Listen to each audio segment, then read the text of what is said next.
Hi, everybody. Thank you for joining today's webinar on homelessness and housing first, hosted by the National Low-Income Housing Coalition, the National Alliance to End Homelessness, and the Center on Budget and Policy Priorities. I'm Sarah Sadie, and I'm Senior Vice President of Policy and Field Organizing with the National Low-Income Housing Coalition.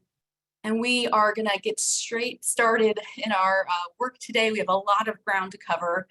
And as folks are joining on, we will just plow right in.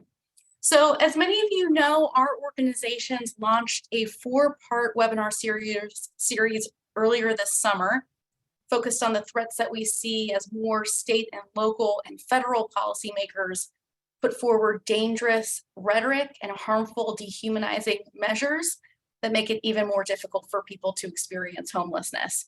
We're seeing a backlash against people who are unhoused and a return to the harmful failed policies of before. There was enormous interest in those webinars. Next slide, please. With more than 7,000 people registering, I'm so pleased to announce that more than 7,800 people have registered for today's webinar, so it's just amazing turnout here. But because we had so much interest last time, and because we're continuing to see those threats, moving away from proven solutions and towards measures that would criminalize homelessness, we decided to continue our webinar series with monthly webinars, starting with today's webinar. And for those of you who are joining, I just want to let you know that we're recording today's webinar. We're going to share that recording with everyone who registered, along with all of our materials, including today's PowerPoint.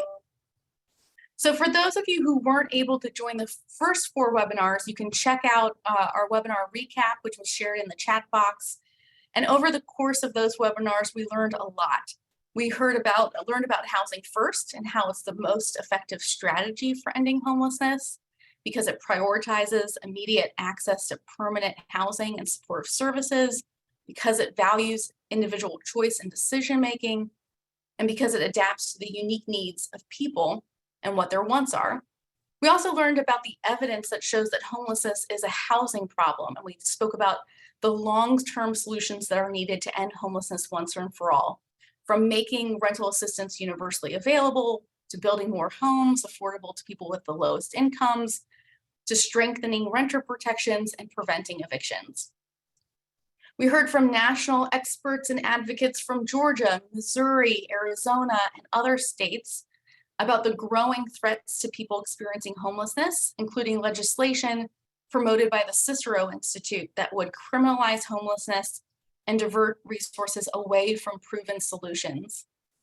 We learned from communities like Houston, Abilene, Texas, Los Angeles, and Washington State who have been using Housing First to help end homelessness for thousands of people, including those with disabilities or substance use disorders, veterans, and youth.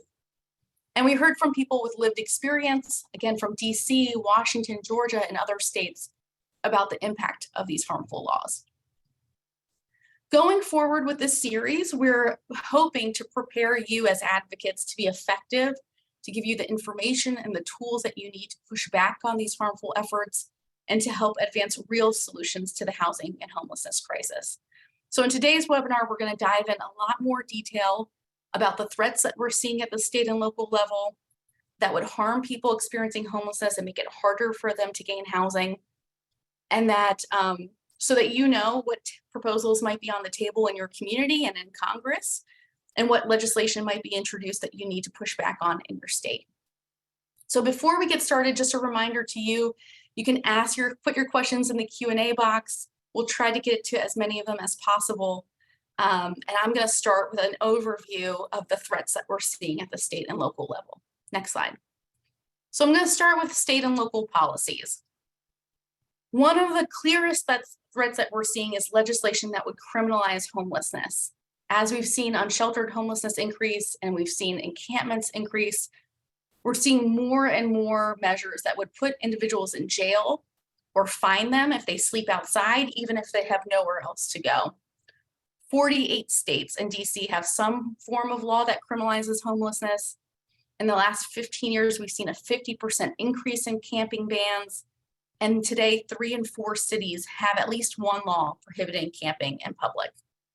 And many of these laws are based on or inspired by legislation that's been drafted by the Cicero Institute. They call it the Reducing Street Homelessness Act. And it's problematic in many ways and deeply concerning.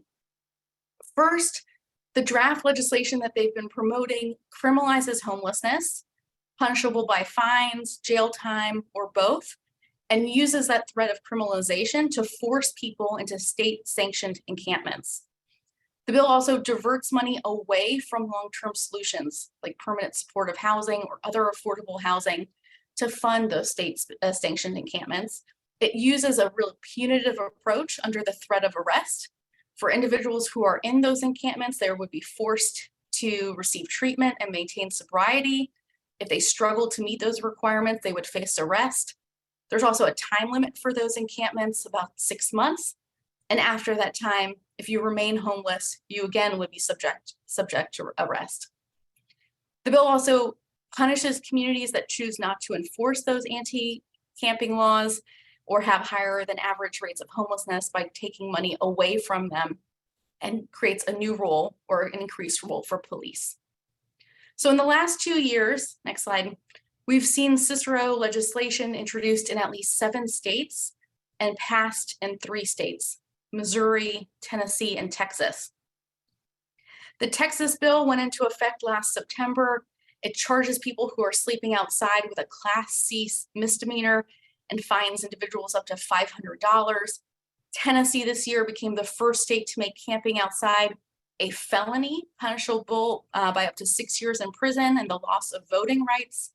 And Missouri's bill, which takes place in January 1, charges people up to $750 in fines or 15 days in jail. It also purports to shift money away from long-term solutions like housing to build short-term state-sanctioned encampments. The other 4 states have considered Cicero legislation: Arizona, Georgia, Oklahoma, and Wisconsin. They weren't successful this time, but we do expect them to introduce legislation again soon, and they're looking at other states to pass similar legislation. Next slide. I think it's helpful for you to hear from folks at the Cicero Institute about how they talk about their bills, because it says a lot about sort of the underlying arguments that they're making. And I'm going to ask if we can play that clip. Part of the premise of Housing First was, well, the reason you have all these other problems, the reason, like, even if they admit that, okay, these mental health and drug issues are overwhelmingly important. I think they come from not having a home. Yeah, they come from not. Which seems ridiculous on its face. Most of the people weren't, sort of working 9 to 5, no significant problems, lost the home, and then every mental health and drug problem. So should we, instead of spending money on all these homes, we should have shelters, we should have mental health services. Mental health courts is one thing I really like the idea of, where rather than send someone to jail for something, you force them into treatment if they're doing things that are illegal. Yeah. No. So you can see from this video how Cicero frames their legislation. They argue, I think maybe some people couldn't hear on the clip, but I'll summarize for you. They essentially are arguing that homelessness is not the result of a housing crisis or because wages are too low and people can't afford their housing, but it's entirely due to substance use and mental illness. And in doing so, they're ignoring the structural issues that lead to homelessness and instead are blaming homelessness on unhoused people and programs, housing programs. But we know, as folks who work in housing and homelessness, that the primary driver of homelessness is the severe shortage of housing that's affordable to people with the lowest incomes, and that the federal government chronically underfunds programs so that only 1 in 4 people who are eligible for assistance get any sort of help. And in fact, their strategy would make these structural issues worse by shifting money away from building affordable housing. The other thing about part of the premise of Housing First was, well, you can stop that for a second.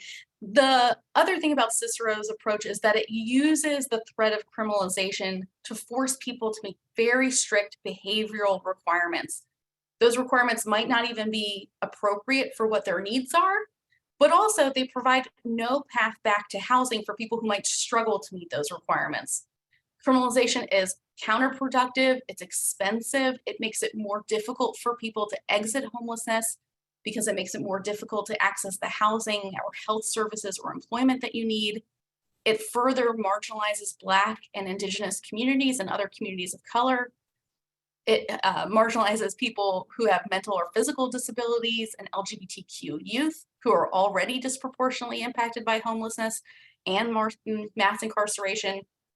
And it's outdated, ineffective, and costly. We know that only those people who are able to meet those requirements would have access to shelter, and everyone else would be languishing in shelters without a path forward, to housing, because we tried this approach before and it doesn't work. Luckily, we have heard, next slide, from some federal actors, including the U.S. Interagency Council on Homelessness, who has responded in some measure to Cicero's criminalization approach. And again, making sure that folks know that this is ineffective, expensive, and worsens homelessness. So it's deeply concerning that these bills are gaining traction at the state and local level. Next slide. I also want to share some of the threats that we're seeing at the federal level. It's not just at the state and local level that we're seeing these sorts of objectionable legislation. In Congress, Representative Andy Barr, he's a Republican from Kentucky, has really been leading the charge with anti-housing first legislation. His bill, the Housing Plus Act, would undermine HUD's ability to use evidence-based solutions to homelessness by requiring that HUD set aside 30% of all homelessness funds for high barrier programs. So programs that require sobriety, treatment, or other services as a precondition to getting housing. He's also offered amendments to other bills that would require at least 50% of all homelessness funds to go to non-housing first programs. And it would divert resources away, limited resources that we don't have enough to serve everybody who needs it, but would divert money away towards more underperforming programs. Next slide. I want to play some clips here from Representative Barr and others when they talk about housing first, because it's really jarring to see the amount of misinformation here. Next, if you could play that clip, would be great. And housing first is this crazy idea that we're just going to put someone who's got a serious addiction in a subsidized house and not help them. And that is wrong, because it doesn't work. What Housing First did was take away all those requirements, took away the funding, made it where you can't provide wraparound services anymore. And all we've done is turned it into a giveaway voucher program with no requirements, no treatment program. They have begged me to end housing first so that they can live in a drug-free environment. The lack of an option for sober living for vulnerable homeless veterans struggling from addiction, and forcing them into a housing first model that does not extricate them from the conditions and the environment in which they came is a real problem. Thank you. Next slide, please. What makes it so difficult And housing to respond to Representative Barr's claims here is that it's really based on a misunderstanding of what housing first is. A lot of their argument is that housing first is housing only, but we know that's not true, right? Housing first combines access to housing with voluntary supportive services like case management, substance use services, peer support, employment services, and others. It's a flexible model that addresses the unique needs that every individual has. And it recognizes that once people are stably housed, they can more effectively access those services. And while services are voluntary under Housing First, providers are required to continue to offer those services to individuals, to their clients. And in doing so, they can build trust with their clients, which is easier and needed for them in their process. The other thing that's interesting about Representative Barr's approach is that, as I mentioned before, it's outdated, it's ineffective, it's more costly. I said this earlier, but we tried this approach before, and what ended up happening is that far too many people who were unable to meet those high barriers were languishing in shelters for long periods of time with no path to housing and to be able to end their homelessness.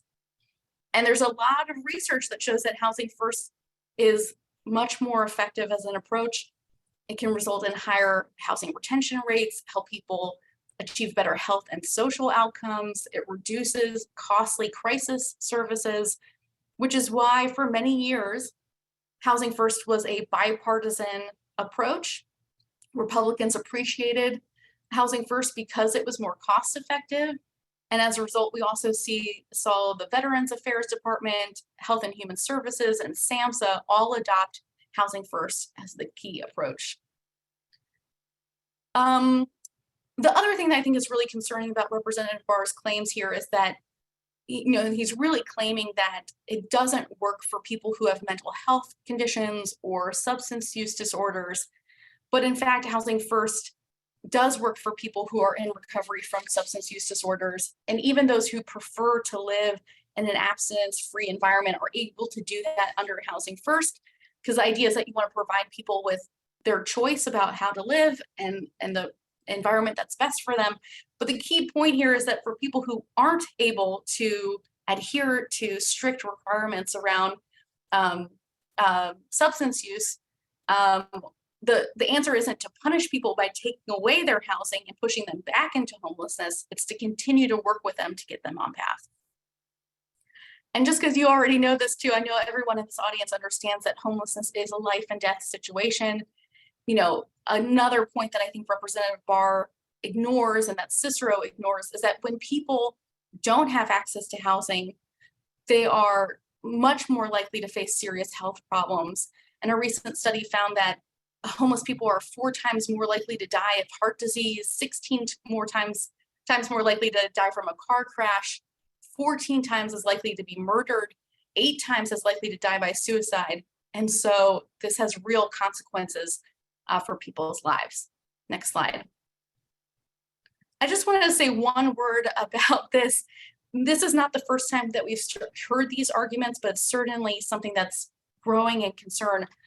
A lot of the language, though, a lot of the arguments that underlie Cicero and that underlie Representative Barr's arguments can be seen in what we saw with Robert Marbut, who was Trump's pick to lead the U.S. Interagency Council on Homelessness.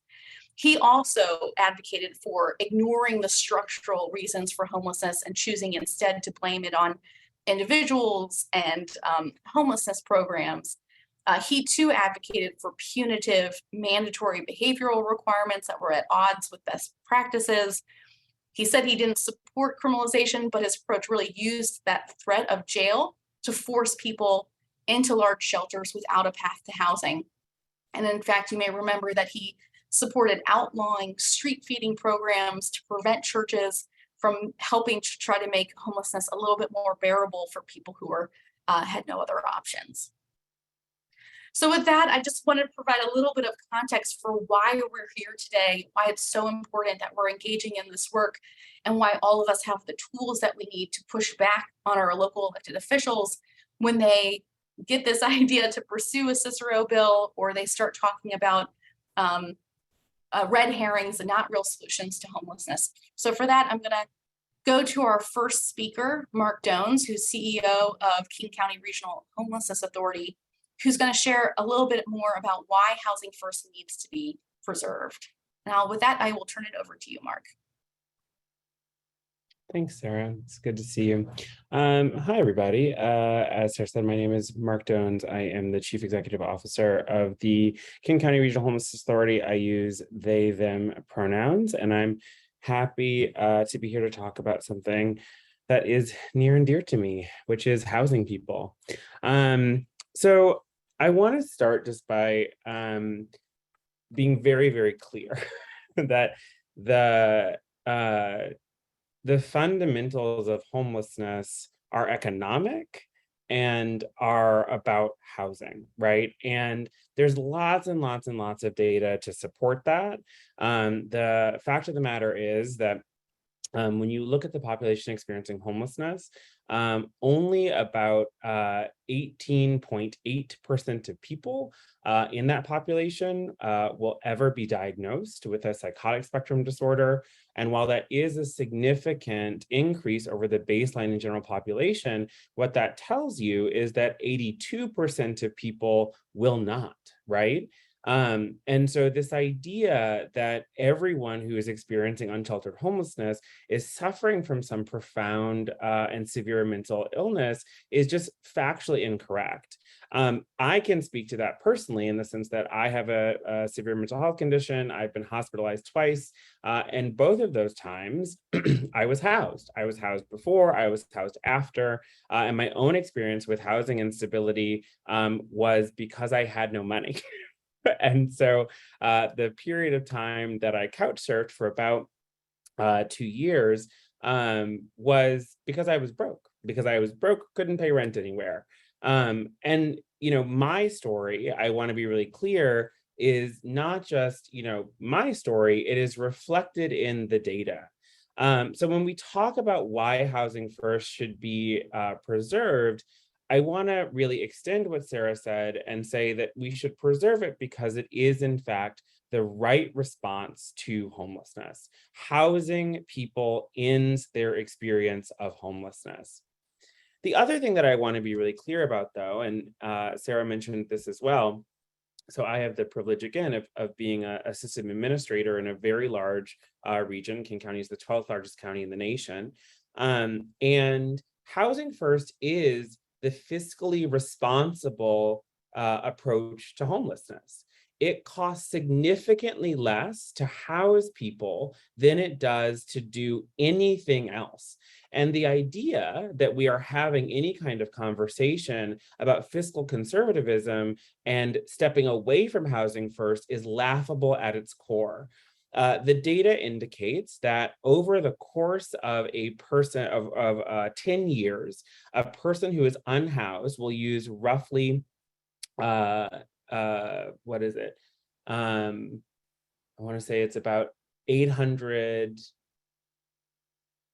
Yeah, it's about $800,000 in auxiliary supports, right? So that's every correctional institution engagement, every criminal legal engagement broadly, every ER visit, right?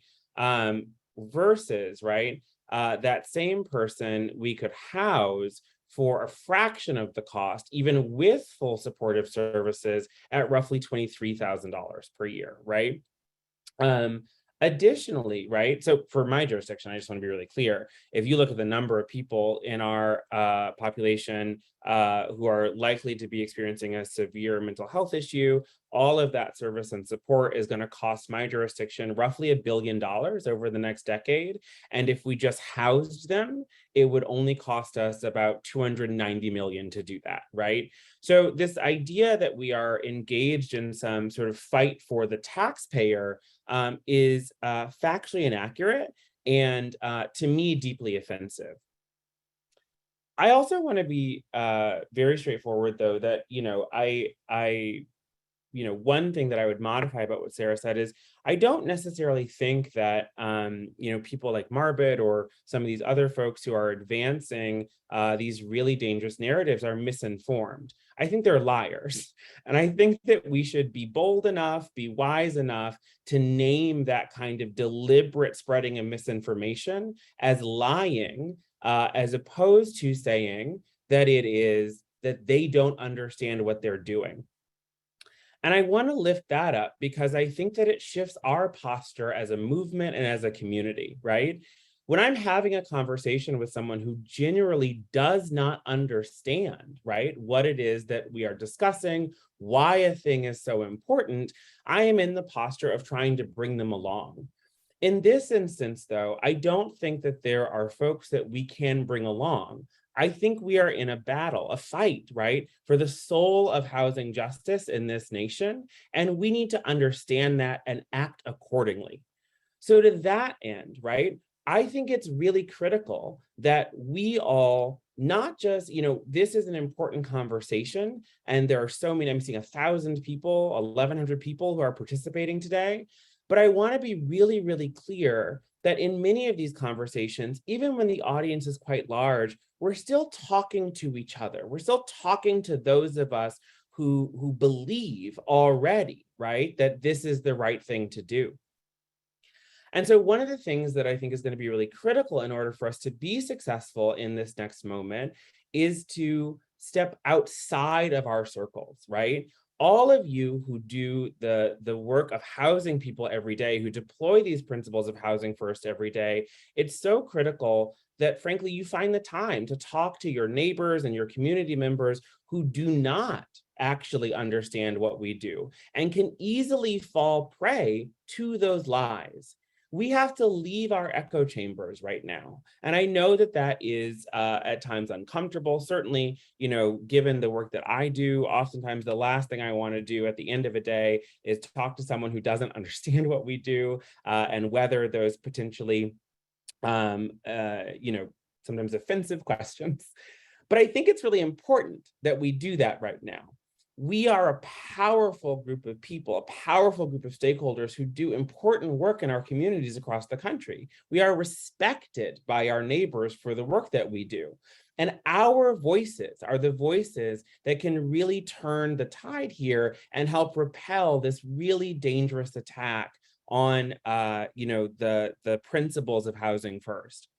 And the last thing I'll say before I turn it back to Sarah and move on with the program is that I think there is also an opportunity here for us to collectively, frankly, align what we understand to be best practice with the concern of the general public.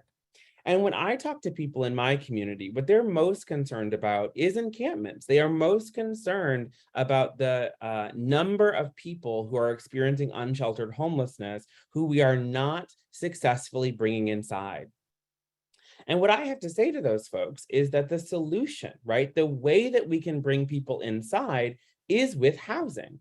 In my jurisdiction, we have demonstrated that by standing up over the last year several new emergency housing projects, which are able to bring people inside faster, stabilize them faster, and help them move on to permanent housing faster than any congregate shelter option that we had previously deployed.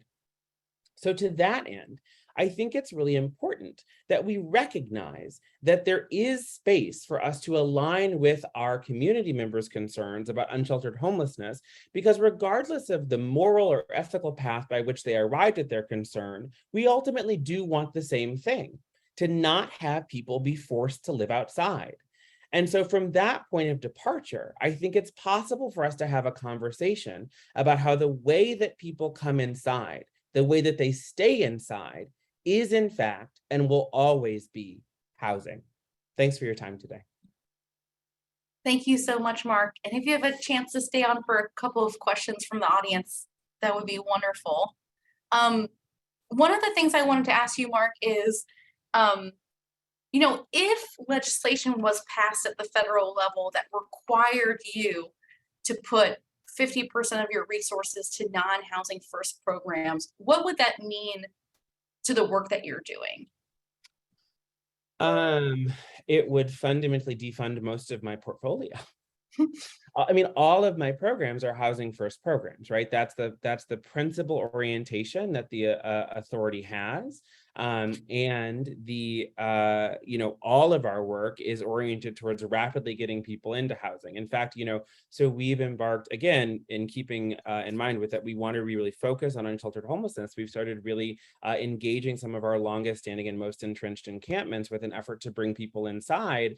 And one of the things I'm really proud about is that, like, in addition to a lot of move-ins to emergency housing, we housed people directly out of encampments, right? Like, over this last year, I think we've housed close to 50 people, I think, at this point, just directly out of encampments, right? No interim step at all. And we're working on accelerating that because fundamentally, right, why would we spend money on that interim thing when we can use that money to set someone up in housing?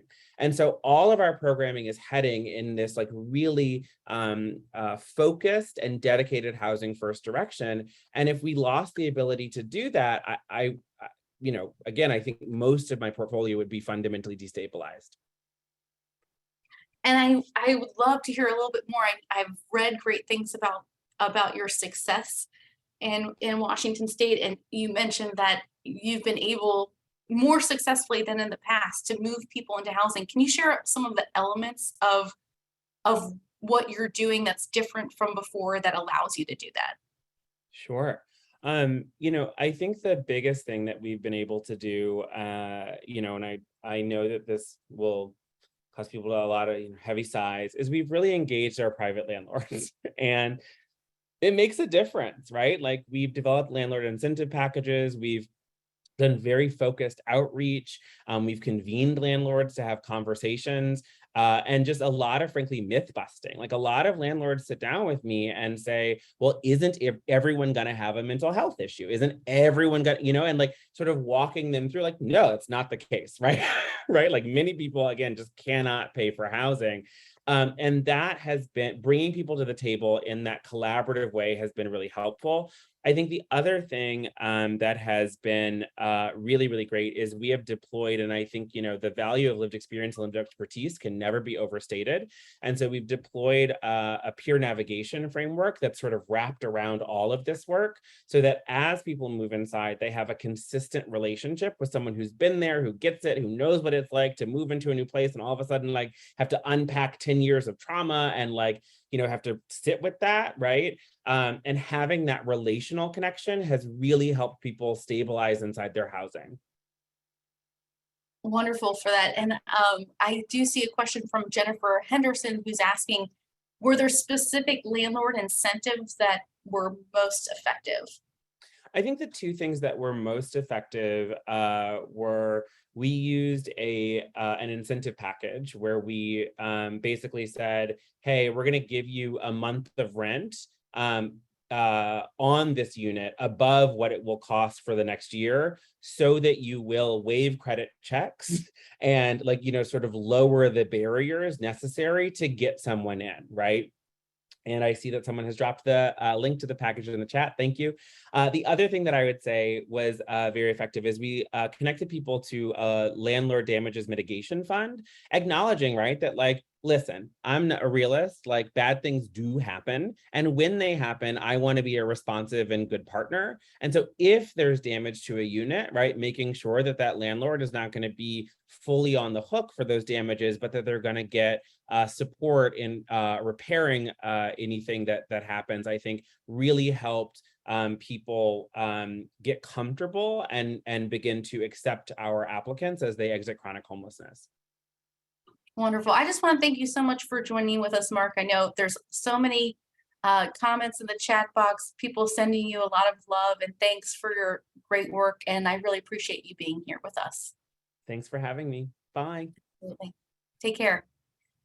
We're going to go now to our next speaker, George Eklund, who is Director of Education and Advocacy for Coalition for the Homeless in Louisville, Kentucky. And he is going to be responding to the legislation that I mentioned earlier from Representative Barr, who is also from Kentucky. So George, I'm going to turn it over to you. Thanks, Sarah. My name is George. I work with the Coalition for the Homeless here in Louisville. And, for me, housing is a right. That is where I start every day of everybody deserves a safe place to call home. For me, it's where I go home and I get ready for work the next day. I hang out with my son. If I have a bad day, maybe I eat a pint of ice cream. It is a foundation stone that my entire life is built upon. And that's housing first. For me, housing works for me because housing is a right. It works for, the millions of housed Americans every day. And, it's just that fundamental need that you think about when you think of Maslow's hierarchy of needs. It is shelter, it is safety, it is warmth, it is everything that our lives are built upon. And there's the misconception out there that it's just housing first. It's not just housing first, or it's housing first. It's not housing only. But I think Representative Barr believes that it's a complete free for all. When somebody enters into a housing first program, they're connected to services, they access intensive case management, and all of those services are really meant to meet that client's needs where they're at. Do they need mental health counseling? Let's get you connected to that. Do you need substance use disorder, or do you need treatment? Let's get you connected to that. Do you need job training and job programs? Let's get you connected to that. There is no one size fits all approach to ending people's experience with homelessness. And Housing First is the most flexible model that we can use to deploy and meet people where they're at. Most often here locally, we use scattered site model. So these clients are often living in community where they adhere to the same rules, they adhere to the same landlord tenant laws that everybody else has to adhere to. Like if they are breaking the law, they are still subject to the same processes and punishments that anybody and everybody is subject to. So in Louisville, our first foray into Housing First was back in 2008 as part of the 100,000 Homes campaign. And it was just, for us, it was the first coordinated time where we worked as a COC to address the needs of some of our hardest housed clients. And some of these Louisvillians were homeless for a decade plus. This program is still active today, where we saw just the impact of being able to bring people that were high need off the street and house them. And some of them are still housed today. Like the program is still active and people are still housed.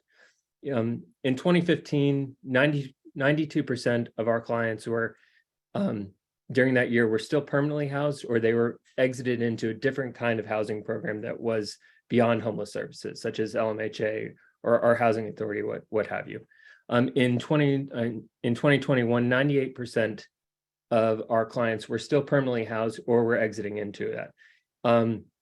Right now here in Louisville, we're nearly 100% Housing First. And we see the impact every day. It helps our work. It really does impact our community. Right now we have almost 18,000 permanent supportive housing vouchers in the works that are functioning right now. And that's 18,000 people 1,800 people that could be homeless today that aren't. I think a lot of this conversation is also related to this deficit mindset of, well, we don't have enough resources to go around to fund all these services. For me, I believe that COC dollars and ESG dollars and HOPWA dollars are meant to get people off the street as quickly as possible to keep them alive. Should we fund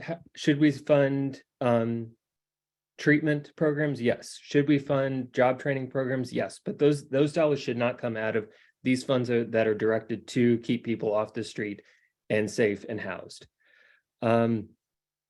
If we are concerned about federal dollars and like needing to grow more, I think we should look at things like the home interest tax deduction that is costing us $100 billion over 4 years, and divert those resources from people that don't need that housing subsidy to programs around just providing housing stability funds for low-income renters and people that are homeless. To speak to Representative Barr's bill, first off, it is based on a misconception about the drivers of homelessness. And I know that Sarah talked a little bit about this, but, severe mental illness and substance use disorder exists in every zip code in Kentucky. The determining factors of what happens for those people is like, what kind of economics are you dealing with? In the East End, people have access to resources, they have access to wealth, they have access to funds to get into treatment, to get mental health services, whereas people in our West End don't have those luxuries, and they don't have that safety net to fall back on. At the crux of it here in Kentucky, it's an affordable housing issue. We need 80,000 units of affordable rental for those that are earning 30% AMI or very low, $24,000 a year for a family of 4. Our subsidies are not keeping up with our rents locally. And we just have a huge and incredibly tight rental market like we do across the country. Andy Barr's bill ignores that our housing market is broken in a lot of ways. This bill would decrease our funding. Here locally, we devote about $300 per homeless person per year from our general fund. Like our COC dollars are the only thing that really gets people into permanent housing. It would limit innovation, self-control, and flexibility. Like we like being in charge of our county and our jurisdiction. We like to have that autonomy and that flexibility. Forcing us to divert resources away from a permanent housing first model would really change how a lot of our programs are working. We just announced that we're creating 190 units of permanent supportive housing. And these are new brick and mortar like units that are coming online. That would not have been possible if this bill was law. You know, Housing First is flexible. You know, many of you know this idea of progressive engagement. I talked about it a little already, is like meeting people where they're at. Everybody has a different set of needs, a different set of experiences, and we need to just cater those responses to what's culturally competent for them, what makes sense, what's trauma informed, just to get them into the best housing situation possible. And things like this would just make a bill like this would make the experience of being homeless worse and longer for many people and cost a lot more money. Something that came up when Sarah was talking is that Malcolm Gladwell article, $1 Million Murray, of just how many resources are tapped into when somebody is permanently unhoused. So I'm going to kind of just end with, like, I believe that we need a full, wide-ranging menu of options of Housing First programs that can meet different needs and meet people where they're at. So, you know, with that, I'll kind of close and pass it back to Sarah, and I can answer any questions that you might have. Yeah, thank you so much, George. I do have, there was a question from the audience that asked, have you or your colleagues met with Representative Barr to help educate them on Housing First? How has that gone?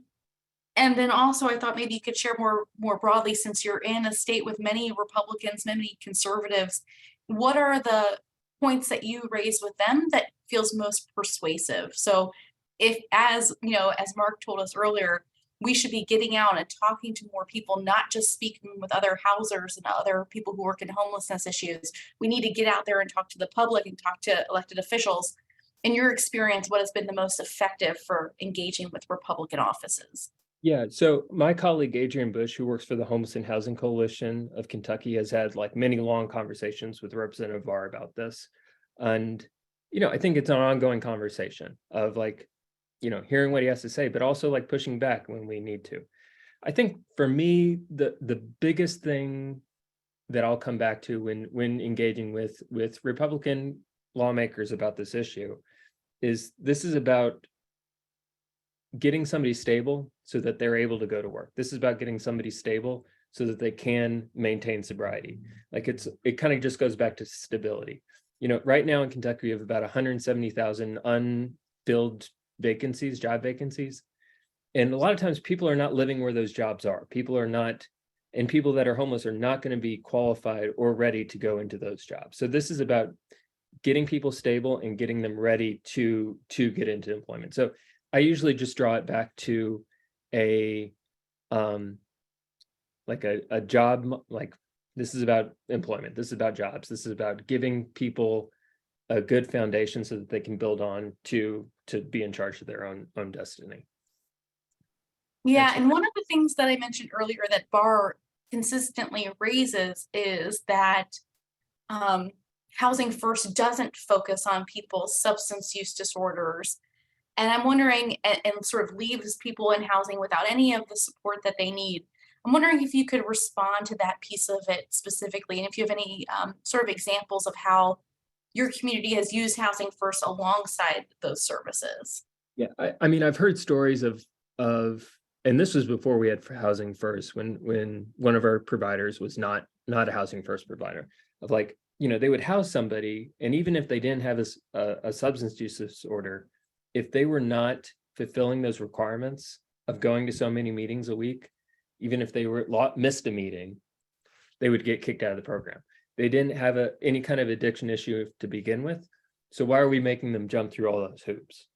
And then at the same time, I think it's all about creating a plan that is catered to that individual. And I know that, you know, sometimes it's a harm reduction where you get somebody to go from like drinking 12 beers a night to 11 beers to 10 beers to, you know, just quickly building that relationship up so that they are able to make that choice themselves to become sober or to not to. I mean, it's yeah.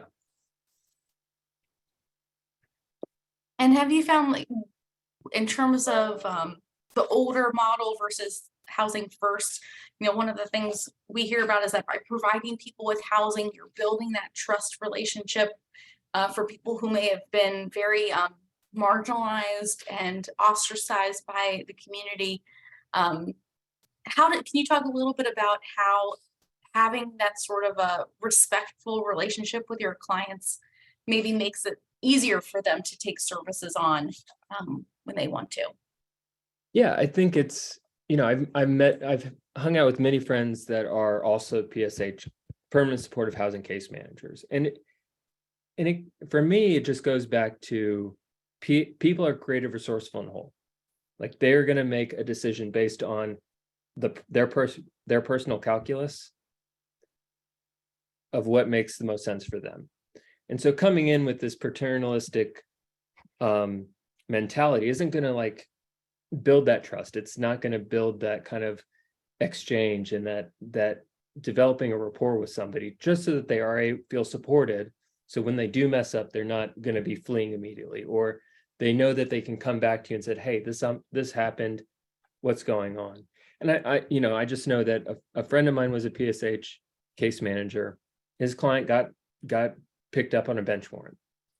And if he hadn't developed that rapport, I don't think he would have come to him as that trusted connector to go talk to PD, the public defenders, to go try and work the system so that he would still maintain that housing and deal with this outstanding bench warrant which was for shoplifting in a half a decade old.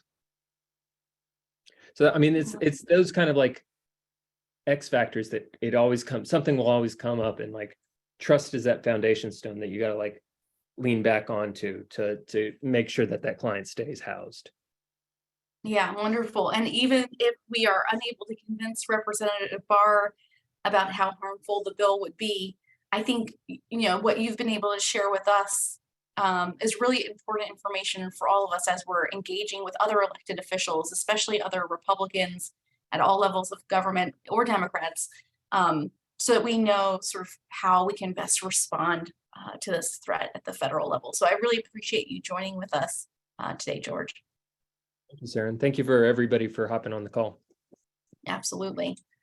We're going to turn now to our next speaker, Markeia Watson, who is the Executive Director of the Greater Kansas City Coalition to End Homelessness. And she has really been helping to lead the charge against the Cicero bill in her state that was recently enacted and will go into effect on January 1. So I'm going to turn it to Markeia for more. Thank you, Sarah, and thanks everyone for having me. It's really nice to know in these uncertain times that we're not alone, and while we may be talking to ourselves in a bit of an echo chamber, it is still a wonderful blessing to have support from advocates like yourselves. So I think if you wouldn't mind advancing the slide, Sarah did a really good job of characterizing the background around the Cicero Institute, and it still remains pretty squishy to me how the Cicero Institute ended up getting in touch with our state legislators. We suspect that an outreach was made to folks on the House side and potentially one individual on the Senate side to start these conversations around their anti-street homelessness framework. If you look at their website, there's a couple of things of note that I wanted to point out. So they've got a litany of white papers on, essentially slamming all of the things that all of us care about and, have dedicated our life's work to addressing. Predominant amongst those, I think, is Housing First. And I believe, to Mark Jones's point and to George's point, that this is something that is very, very real for us that work in the space. Not only is it, obviously a research-based, evidence-based intervention for folks, but it's something that's a philosophical orientation that I believe that most of us believe so wholeheartedly it's become part of our DNA. So there's a white paper on, the colossal failure that is Housing First, some commentary on governments essentially housing people and then subsidizing their active addictions. There's boilerplate legislation that states can just rip from the website copy paste, put their names on and, advance through their legislative process. And then they recommend some reforms, all of which we find to be unreasonable, not well-informed, and not the most effective intervention in terms of fiscal strategy or just humane treatment of people. So the boilerplate language that is published on the Cicero website is absolutely 100% what drove the implementation in the state of Missouri. Can you skip to the next slide, please? And so we've done our best to kind of keep eyes on bad bills like this. And initially in the months of, I would say, February going into March of this year, we recognized that this Missouri House bill had been introduced by Representative DeGroot. And really, I think this is a cautionary tale about paying attention to what's happening in your state legislature. We didn't take seriously that, credible, rational legislators, many of whom we have relationships with and who, speak a lot of the same language that we do. We didn't believe that this bill would actually see the light of day or get any traction. And so I think, as advocates, we just simply didn't take seriously how, bad of a deal this would be for us. So it went through the process on the House side. There actually was a companion bill in the Senate too that was adopted. The language is almost identical, but the reason that I focus on House Bill 1606 that started out as House Bill 2614 was because on the House side, they very cleverly tucked this anti-homelessness, super harmful legislation into another bill and kind of omnibused it through. And so we didn't know what we were looking for when we were talking to our elected officials, and didn't know which bill to reference until we were almost too late. So in the month of June, the deadline for Governor Parsons to sign the bill was June 30th. They signed it the day before, and it goes into effect on January 1 of 23. Next slide, please. So the language in the bill is more or less identical to what you can find on Cicero's website, although the state of Missouri has opted where other states have not been as punitive sorry, I just saw a friend's name pop up. Other states have not been as punitive in terms of, threatening to rip funds away from jurisdictions that aren't demonstrably taking down their homeless numbers. It seems as though Missouri's bill is the most challenging. And so, we've got state funds potentially being utilized for all of the short-term interventions that we know don't work to end homelessness. Forcing people or remanding them into mental health care or forcing them to agree to treatment, to consent to assessments. All of these things which we believe are a violation of their civil rights, and in some instances potentially ADA. And then looking at non-for-profits and jurisdictions that are not able to successfully prove that they are below a certain threshold percentage-wise on their per capita homeless numbers. And so in theory, more or less weaponizing our annual point-in-time count. Next slide. So our advocacy kind of went like this. So we recognize that, oh no, this bill is actually making its way through the legislature and we've got to do something. And so we kind of sounded the alarm, I would say in April of this year, and sat down with legislators and the Cicero group, Judge Glock from the Cicero group, to discuss the bill and all of the features to the bill that we found to be problematic. So criminalizing homelessness, moving money away from successful programs and giving it to cops, punishing cities for, increasing or in some way not decreasing their homeless numbers. And, recognizing that an increase in homelessness doesn't necessarily mean that communities aren't doing their jobs or aren't performing well. There's a lot of things that drive our numbers. Requiring social workers and helpers to take on a posture of law enforcement and, enforcing anti-camping legislation therefore putting us in a role that isn't appropriate to our station, but also one that erodes trust and safety amongst the people that we're trying to serve, and therefore harming our ability to do that. We argued that this bill was modeled after another community and that we're not in the same operating environment and we don't have the same resources to address homeless issues. We also are, talking about the difference between Missouri and Texas climate-wise is significant and, undoubtedly has a role. And then requiring individual programs to do the work that's already being done by the COC. And, recognizing that emergency shelter is one of a menu of options for getting people into safe accommodations, but that temporary shelter should never be seen as an effective standalone tool for ending homelessness. None of that worked, unfortunately, much to our dismay, and many, pretty brutal conversations with state legislators. We got nowhere, and the bill passed. And so I, kind of thought this is a unique Missouri thing. At the time, didn't recognize that this Cicero Institute had as big a footprint as it does.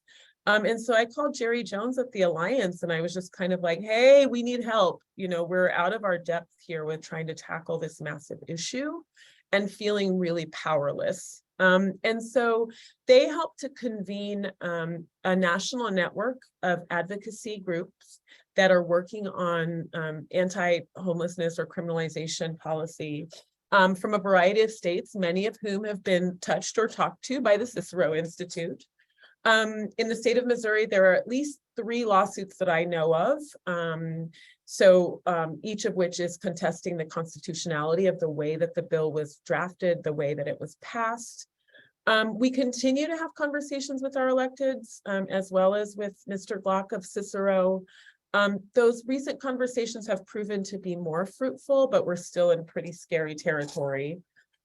We've been talking to our local LEOs, and fortunately for us, they are absolutely not about this life and don't want to be party to criminalizing people when they know that we don't have the resources to jail them, nor do we have the resources to house them.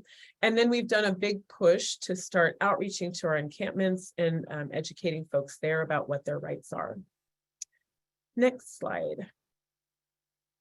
So where we are right now is, and I picked this photo because we're kind of in a state of, I would say, shock and sadness and confusion trying to address this issue in what seems to already be a really overwhelming and sometimes insurmountable kind of problem.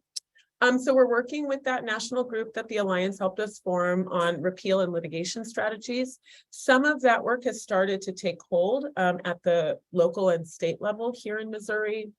We're working on the implementation and enforcement processes with law enforcement, with our civil leaders at the city legislature, and just kind of trying to figure out what we're going to do and how we're going to approach this and remain compliant with state policy, but still be able to effectively do our jobs.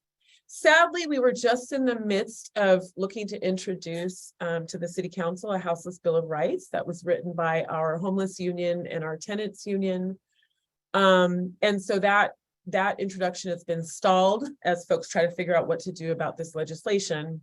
And then we've been putting more firepower behind our encampment strategy and getting that off the ground, as well as negotiating with the Kansas side of our continuum. Kansas City COC is unique in that we straddle a state line and we straddle 2 counties. And so what we've seen is that there's been a flight from the Missouri side into Kansas, which obviously poses challenges for relationships with our neighbors.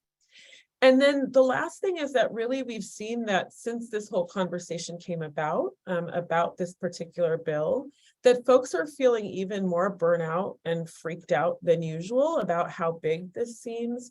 And we're finding that it really has had an impact on folks' morale and their ability to feel fluffy and fresh, and like this is something that remains doable in our communities. So it's a rough time to be alive in Kansas City. And we're looking to, within a few weeks, rolling this thing out and just kind of seeing what happens, but doing our best to beat back this terrible legislation.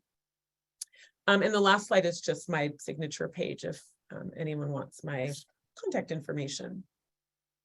Hey, Markea, thank you so much for your presentation. It's really important, I think, for advocates on this line to hear about the challenges that you're facing in Missouri, because I know many of them are going to be dealing with similar legislation. And the more of a heads up folks have about the sort of tactics that the Cicero Institute uses or how they move things forward, I think it's really helpful. One of the things I wanted you, if you could just elaborate on, is, you had mentioned that there was a bill, you thought the bill disappeared, it came back. That sort of matches what we've heard from other state advocates who found that Cicero used sort of these, surprising tactics that caught folks off guard. There was another state where advocates they had a hearing on the bill, it got tabled, they thought the event was, that their bill was over, they went home, and the bill was called back up without any advocates in the room, and they were able to proceed. And I'm wondering if you could just share a little bit about the sort of tactics that Cicero used that other folks need to be aware of. Yeah, and I think that piece of the puzzle, unfortunately, is a bit of a blind spot for us. We definitely thought at one point that we were, in a much better place, and that this bill was just kind of going by the wayside. And, I think in our own naivete, we assumed that we had done such a powerful job in our advocacy that, we wouldn't have to confront this in the future. We do have a couple of organizations, one of which in particular is a statewide advocacy organization that does housing justice work with us. And even they were a little bit blindsided by this bill rearing its ugly head again right before the end of session. And so the best that I can suggest is to stay on top. If you see this, pop up in your state legislature, to stay on top of it and make sure you follow the bouncing ball, because there was a point when it seems as though we lost track of the football, and then it was back right before the buzzer. And so pretty scary to think that, and it was also tucked in this much larger bill that really had nothing to do with homelessness. So we didn't even know that that was what we were looking for. And it was kind of an Easter egg inside of that bigger bill. The other thing that I think really struck me about what you shared is that even the legislators that you worked with, that you felt like you had really good relationships with, who you felt like understood the issue, you still saw them move to pass this legislation. And I'm wondering if you've done any sort of trying to a postmortem to figure out why that was, or how that happened. We have, and there were a few of them, a significant number of them, that actually had buyer's remorse, and in fact did not know what they had signed or did not understand the gravity or seriousness of it. And we do spend a lot of time in Jeff City educating our elected officials on the issues, but obviously they're busy people and have a lot of priorities, and they're not 100% focused on anti-homelessness work like we are. Some of them, people that we work nicely with and who resource our programs and believe in the work that we do, are not entirely convinced that Housing First is the way, the truth, and the light. And I think, when we look at programs and really interrogate ourselves as service providers and the work that we're doing, we have to ask ourselves, are we playing into that narrative or playing into their hands by, also not operating our programs truly to Housing First fidelity? And, if we're not, then it makes perfect sense why folks would think that we're just housing people and then leaving them for dead, and all of these other unintended things are happening.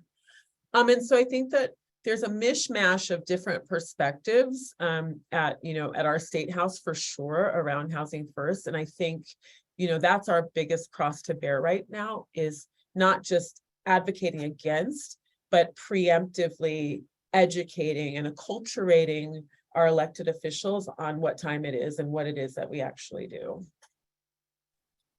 Yeah, thank you so much for that. That's such a sobering, I think, reminder to all of us. I really appreciate your time here. I do see one more request. If you are able to share the language from your houselessness Bill of Rights, if you could put that in the chat box. Oh, yes, this is my favorite. Wonderful. Yes, and yes, just yes. really appreciate you joining with us. And maybe in the new year, once that bill's being implemented, because it starts on January 1, maybe you can come back and share an update with with us about what you're seeing in terms of implementation. Absolutely, I'd be happy to. Thank you, Markeya. Really appreciate that. We're going to move on to our next speaker, Shams DeBaron, who is a homelessness advocate from New York City, and who is going to share his perspective on what all of these threats about criminalization would mean for people who are experiencing homelessness. Shams? Hello, how's everybody?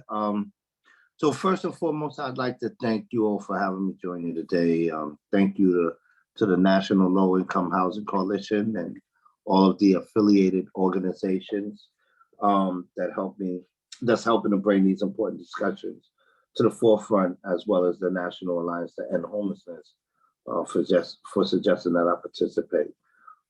As I evolve in my work that I'm doing in New York City, I've begun to understand the shared struggles that we all have across the country in regards to housing insecurity and homelessness. Yet I remain humble because I acknowledge I don't know everything, and I remain open to getting from all of you as much as I give. I remain open to getting so much more from you. So I wasn't able to really prepare notes. I'm always working around the clock. But if you forgive me, I just want to use the R word for a second. And that R word is racism. I want to speak about slavery, emancipation without reparations, the Black codes, Jim Crow, and the American way to justify the criminalization of homeless people to maintain and sustain white supremacy. It's not about being stuck in the past, but seeing the connection between the past and the present. A lot of times, these are difficult conversations. And there's so many of us that are victims of this, not just Black people enslaved from, brought here to be enslaved from Africa. You have indigenous communities. You have immigrant communities who have come here and have been subjected to horrible, horrible experiences. You also have poor white people where their wealth inequality, just the way things are, have made it difficult for them to experience housing and homelessness.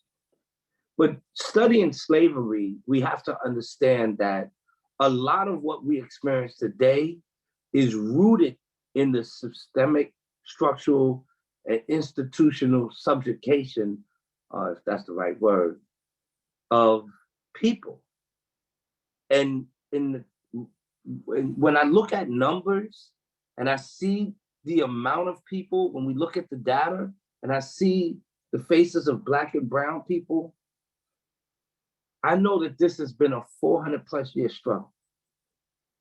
And there's so much to be said about why we're having this homelessness crisis throughout our country, whether it's through segregation, whether we go back to Roosevelt's New Deal and different things that were done with Redline and all of this stuff that we all know about.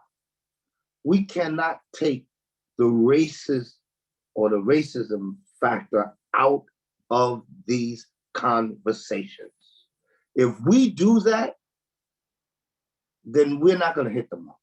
And it make it easier for people like Barr and so many others to center their conversations and get the win on us. Because many of them are basically trying to maintain white supremacy.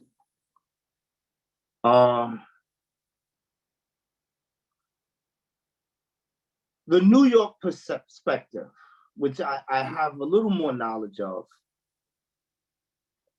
and it may not be the exact same in other jurisdictions throughout our country. And that's, where we all have to find ways to see the similarities, but also respect the differences and learn from the differences. Those are educational opportunities for us all, because this battle can't be fought from the perspective of one jurisdiction. Homelessness in New York City is the direct result of systemic, structural, and institutional racism. When I speak of that, I'm not talking about an individual who has a racist viewpoint. That's their thing. I don't have a problem with that. I'm talking about systemic, structural, and institutional racism, the codification of people to be stuck in these conditions that are inhumane and is really a byproduct of slavery. You celebrate emancipation, but don't acknowledge that it didn't come with reparations. Emancipation without reparation is nothing. It's a pirate victory. Yeah, they had the idea of Reconstruction, but after Lincoln got killed, ain't nothing that was promised, the 40 acres and a mule, none of that came into position. I got the Commissioner of Social Services calling me right now. I'm gonna have to ignore his call, sorry. So we have to look at those things across the country. We have to look at it even from the perspective, I'm seeing numbers that show that there are other indigenous communities that are grossly negatively impacted in the same way. I'm looking at places even where it's not a question of indigenous people, but it's a question of wealth inequality. And that says something about American society, because we have money to house people. And the reality, let's look at the New York perspective. Homelessness, let's look at New York. So I want to talk about something we call, that I'm making my point. We have something called the Callahan Decree, which gives New York City residents and people in New York the right to housing. So the pro of that is that, every New Yorker who is experiencing homelessness has a right to be housed. And those who don't, or those and the cons of it is that we're not able to determine what that, not the right to housing, right to shelter. A right to shelter is a big difference. So what that has led to is a shelter industrial complex. And what that has fueled is the enrichment of poverty camps. And none of this is leading to people becoming housed. So as we stand now, the homeless population is increasing. Here in New York, we are what they call a sanctuary city. So between May and now, we've seen an influx of over 20,000 asylum seekers coming to the city. And so we have the burden of people who have been sheltered for 3, 4, 5 years. That's over 45,000. We think the number's going to go up to 75,000 before the end of the year. We see that there's now this 20,000 population, they need housing as well. Yet we are not able to access capital in order to produce the type of housing that we need. So what are we going to do? Will we look at the root causes of homelessness? Will we address the R factor, the racism factor, and speak to those people like Barr, or challenge those people like Barr and say, look, we know what you're doing here. You are basically trying to keep Black, brown, and indigenous people in perpetual poverty and dependence. And we're not going to have it no more. Thank you so much, Shams. That's I saw a ton of comments in the chat box from people who are so appreciative of you really grounding our conversation in not just the trauma of homelessness, but the deeply embedded racist systems that contribute to homelessness.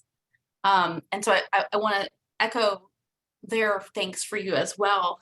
And I'm wondering if you could share a little bit about, again, from your perspective, about how we should be engaging with people with lived experience in our solutions to homelessness, and really centering their opinions and their perspectives, since they are experts of having to go through those systems.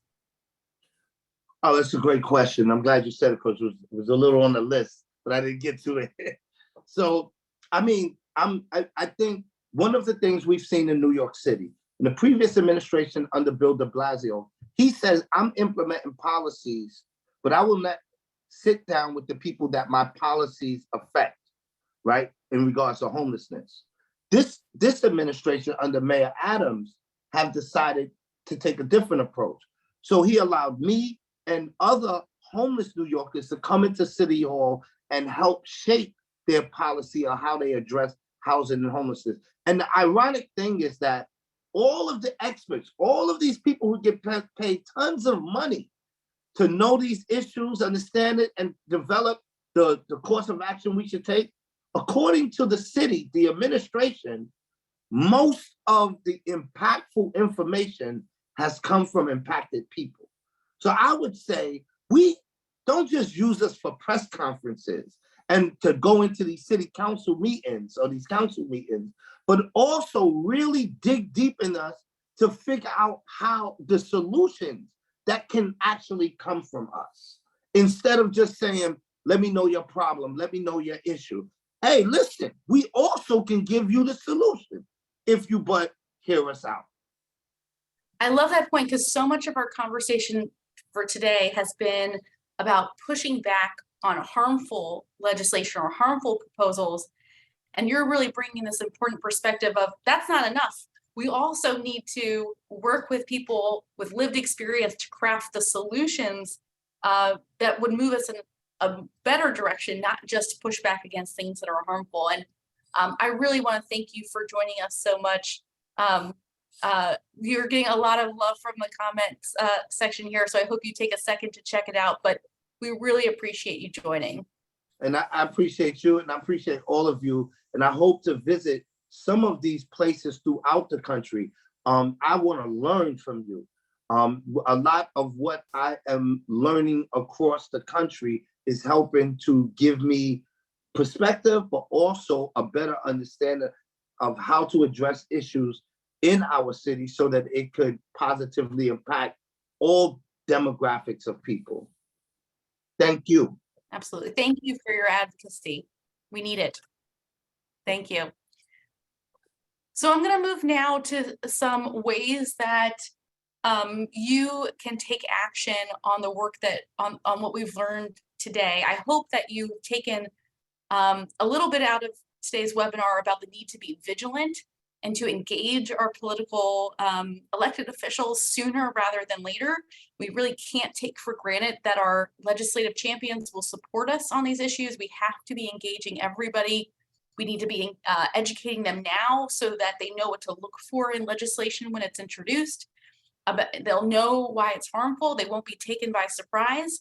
And we need our other partners and allies to be doing the same work. So we have created, along with our partners, a toolkit that includes a lot of resources that can help you take action. It has tips on how you can schedule meetings with your members of Congress or your elected officials, how you can invite them to take a tour of a Housing First program, and more. Next slide. Our toolkit also includes talking points about on homelessness and on Housing First. These are questions that we've seen come up time and again with our meetings with members of Congress that might be helpful for you as you're engaging your elected officials. Next slide. And we've created a number of Housing First resources that you can use in your advocacy, including fact sheets on the Barr bill or on the Cicero-backed legislation, about Housing First and how effective it's been, how it's been used to help cut veteran homelessness in half, how it supports people who are in recovery, et cetera. So I encourage you to check that out.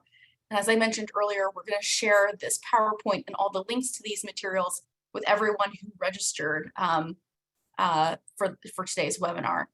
So I hope you'll continue to join with us on the monthly series. In January, we're going to dig in a little bit deeper about that older model, that high barrier model that we have mentioned many times before, that was used before Housing First. We're going to dig into why it is that model leaves so many people who are experiencing homelessness without a path out of homelessness. And then going forward each month, we're going to dig into topics that directly address the misstatements and misunderstanding around Housing First. So we're planning to have webinars that focus on how does Housing First work with people who have mental or physical health conditions, who have disabilities? How does it help work with people who have substance use disorders? How does Housing First connect people to employment and financial security? What's the role of faith-based organizations in implementing Housing First, and more? And our hope is that by the end of the series, that you're going to have all of the information that you need to be engaging with your local officials to push back against harmful measures at the state and local level, at the federal level, and to lift up the solutions that really work. And I want to thank you guys for joining our call today, and we will see you next time. Appreciate it.